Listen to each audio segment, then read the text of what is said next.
Kisah akan berfokus pada seorang pria bernama Santo, kurir makanan di salah satu aplikasi terkenal di Filipina. Meski sebenarnya memiliki keterbelakangan mental, ia selalu melakukan pekerjaannya dengan amat baik seperti tak pernah melupakan laporan pengiriman yang harus bersuah foto setiap kali pesanan tiba, juga mengingatkan kode diskon yang berlaku kepada para pelanggan.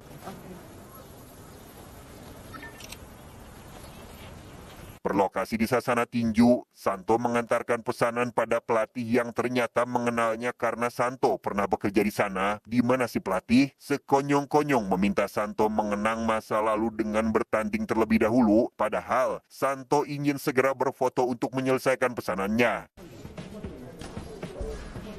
Santo, gawin muna natin to, subukan muna natin, ano? Diketahui Santo merupakan putra dari seorang mantan petinju profesional di kota ini. Tak heran bila si pelatih mencoba membujuknya untuk kembali menaiki ring dan bertinju seperti dahulu, yang karena si pelatih tak ingin dipoto sebelum Santo bertanding, Santo pun tak punya pilihan selain menuruti permintaannya.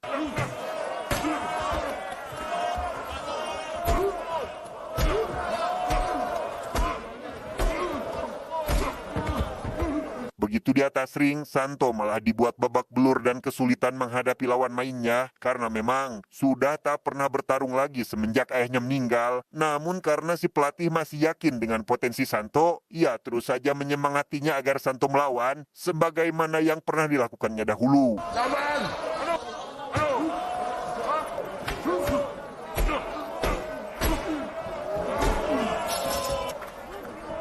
Tak menyerah sampai di sana, Santo kembali bangkit meski tubuhnya sudah babak belur setelah ia mengingat kembali semua nasihat ayahnya di masa lalu, sampai akhirnya memiliki keberanian untuk melawan dan Santo na, Santo!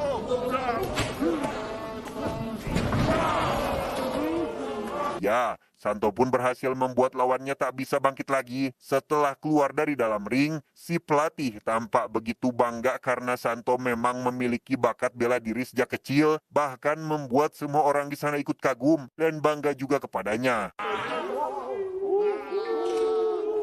Meski ditinggalkan sang ayah, Santo beruntung tumbuh di lingkungan yang baik, salah satunya si bibi pemilik restoran depan rumah yang merawatnya sejak kecil hingga dewasa, di mana Santo tak pernah sekalipun lupa memberikan hadiah Natal untuk si bibi yang memang sudah dianggap seperti ibunya sendiri.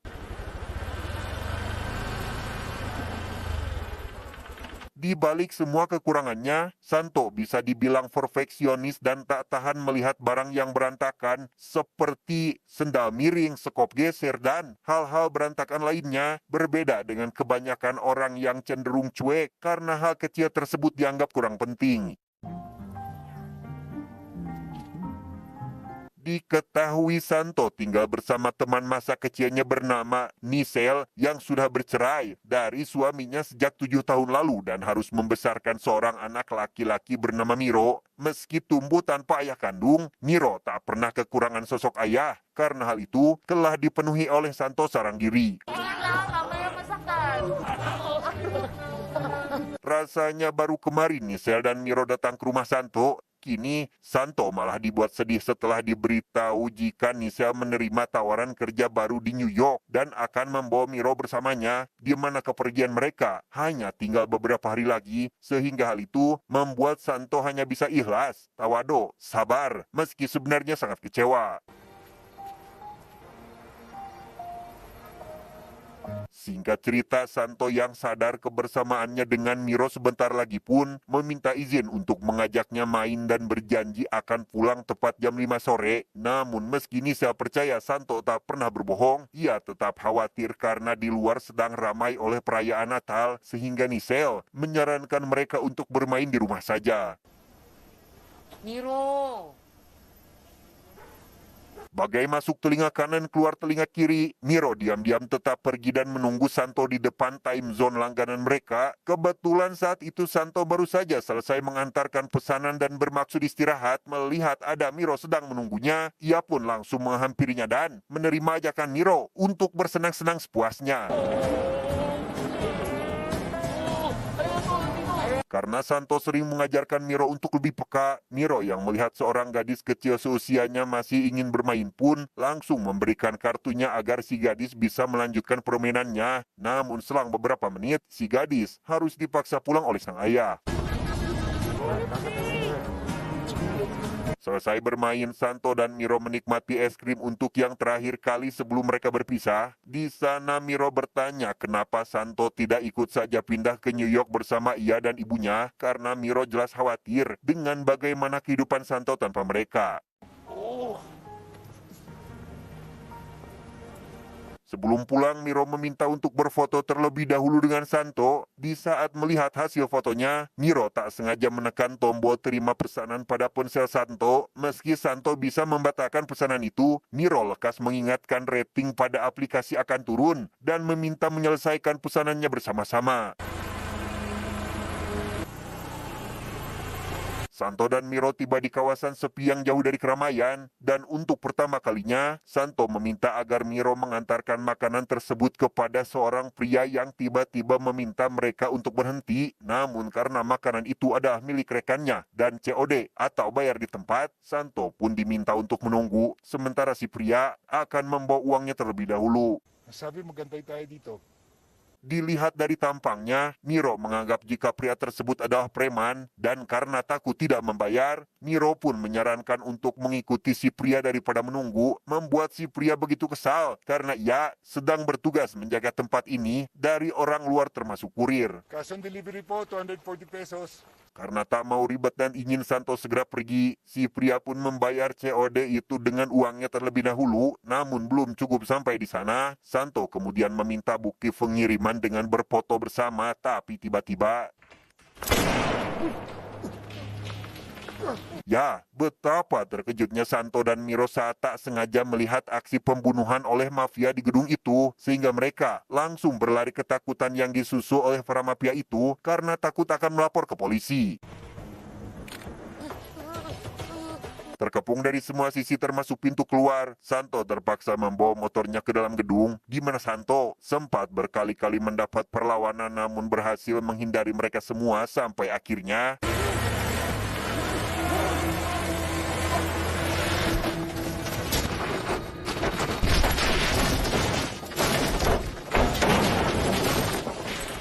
Ya, Santo terjatuh bersamaan dengan salah satu mafia yang sempat akan menembaknya. Namun karena si mafia rupanya mengalami luka yang cukup serius, ia pun tak jadi menghabisi Santo karena sudah tewas lebih dulu. Yang ternyata si mafia yang tewas adalah adik kesayangan dari si bos atau pimpinan para mafia. 1 jam sebelumnya kita akan diperlihatkan dengan apa yang sebenarnya dilakukan oleh para mafia itu. Rupanya mereka adalah gembong yang sedang menawan beberapa anggota yang ternyata adalah intel dan berhasil menyita seluruh uang hasil transaksi. Dan untuk orang yang memesan makanan adalah seorang pria gempal yang sedang kelaparan karena ia pun sebenarnya tidak menyangka jika kondisinya akan kacau balau seperti ini. Marco.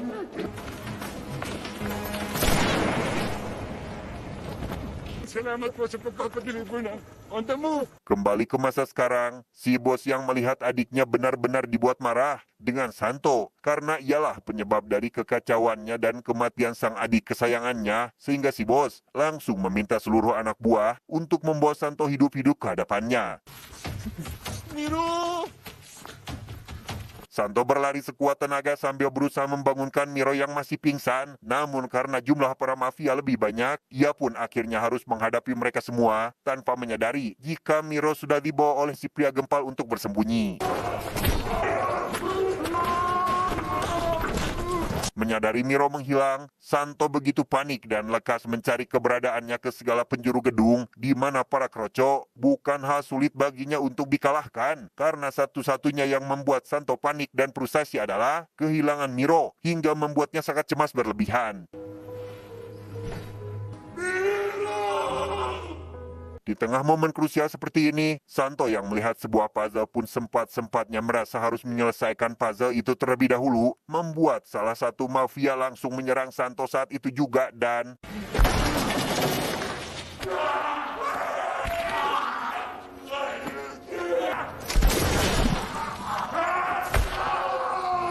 Bukannya melanjutkan pencarian setelah menghabisi si mafia, Santo justru mengulang kembali menyusun puzzle yang 100% sudah tidak terbentuk. Sementara di luar, si bos masih mencari keberadaannya ke segala arah. Bagi Santo, menyelesaikan puzzle adalah yang mudah dan tidak bisa ditinggalkan begitu saja. Ia pun kembali mencari Miro setelah semua beres, di mana puzzle tersebut berhasil ditemukan oleh si bos hingga membuatnya bingung. Karena orang normal mana yang akan menyelesaikan puzzle di saat genting seperti ini?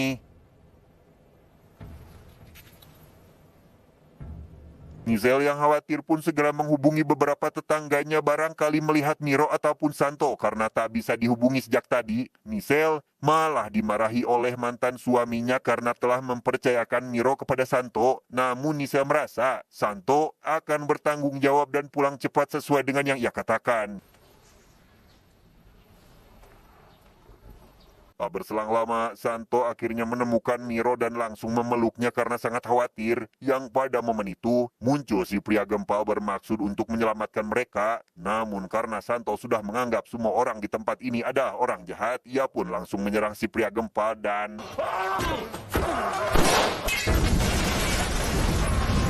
Ya, si gempal tak sengaja meledakkan tabung gas di tempat itu hingga membuat Santo dan Miro segera melarikan diri dan bersembunyi di balik puing bangunan, berharap keberadaan mereka tidak diketahui oleh para mafia.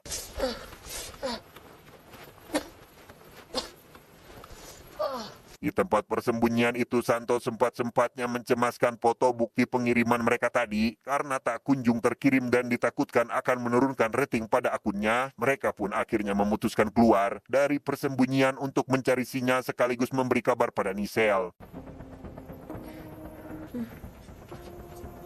Selesai dengan urusan sinyal, Santo berusaha meyakinkan Miro untuk kabur melalui jendela. Yang di tengah kaburnya itu, mereka ditemukan oleh si gempal yang untungnya membiarkan mereka kabur dan tidak memberitahukan keberadaan mereka kepada rekan-rekannya. Santo dan Miro yang berhasil keluar dari gedung itu pun tiba-tiba harus kembali lagi karena mereka sudah dikepung oleh beberapa anak buah si bos yang menunggu di bawah. Dan karena tidak memungkinkan untuk kabur, Santo akhirnya meminta Miro untuk kabur sendiri sampai akhirnya...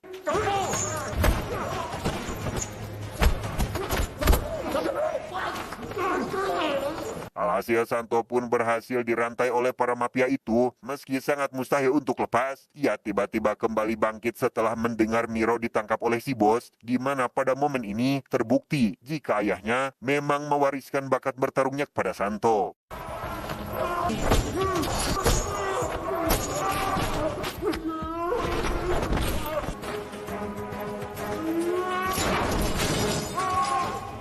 Berhasil melumpuhkan semuanya, Santo kembali fokus mencari keberadaan Miro yang tiba-tiba memanggilnya Yang. Santo bisa mengikuti arah panggilan itu, meski sempat dibuat repot dengan Kroco yang masih kuat melawan, tak begitu sulit baginya untuk membuat Kroco itu kembali pingsan. Dan betapa lemasnya tubuh Santo saat melihat Miro sudah di tangan si bos lengkap dengan senjata apinya, membuat Santo memohon, bersujud, berserah diri, sasadu, agar si bos tidak menyakiti Miro sedikit pun, meminta agar dirinya saja yang disakiti, yang karena sedari tadi Santo tak sanggup melihat ke arah Miro, Santo malah kehilangan mereka semua.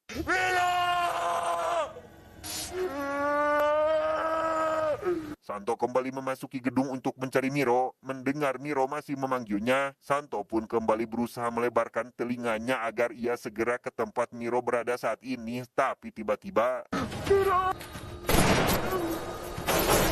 Ya, muncul si bos yang dengan bencinya terus menyerang Santo menggunakan pistol sehingga...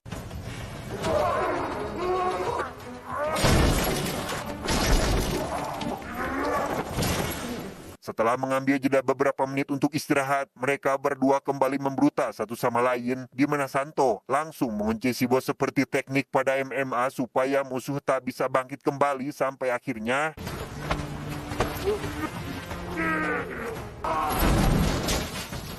Pada kesempatan menghajar si bos habis-habisan secara brutal, Santo menanyakan di mana Miro disembunyikan, yang ketika sedang melampiaskan emosinya itu, Santo kembali mendengar suara Miro memanggil, sehingga ia pun menghentikan aksinya itu.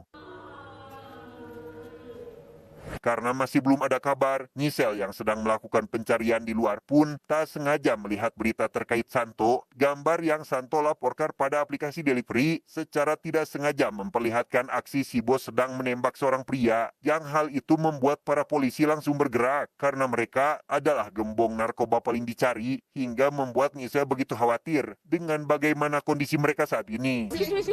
Ikaw nang bahalang tumingin dyan, ha? Tara na po. Di tempat itu Santo masih melakukan pencarian dengan mengandakkan telinganya karena untungnya Miro tak berhenti memanggil dirinya, sehingga setelah proses pencarian beberapa menit, Santo pun berhasil menemukan Miro di dalam sebuah lemari.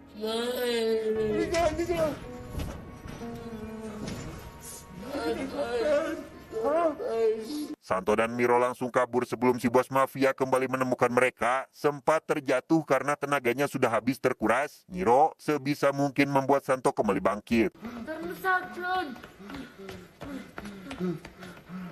Semua pintu keluar ternyata sudah terkunci menggunakan rantai dan gembok yang membuat Santo dan Miro kesulitan membukanya. Dengan si bos yang rupanya masih kuat mengejar mereka, sampai ketika mereka masih berusaha membuka pintu, tiba-tiba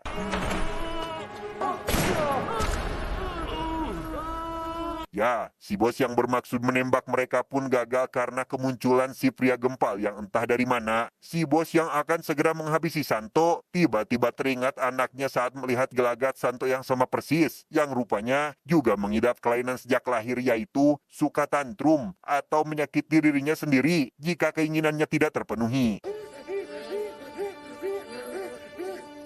Alhasil si bos pun tak bisa jika harus menghabisi orang spesial seperti Santo, karena sama saja seperti sedang menyakiti anaknya sendiri. Sehingga tak lama setelah itu, para polisi pun akhirnya datang ke lokasi kejadian untuk mengamankannya.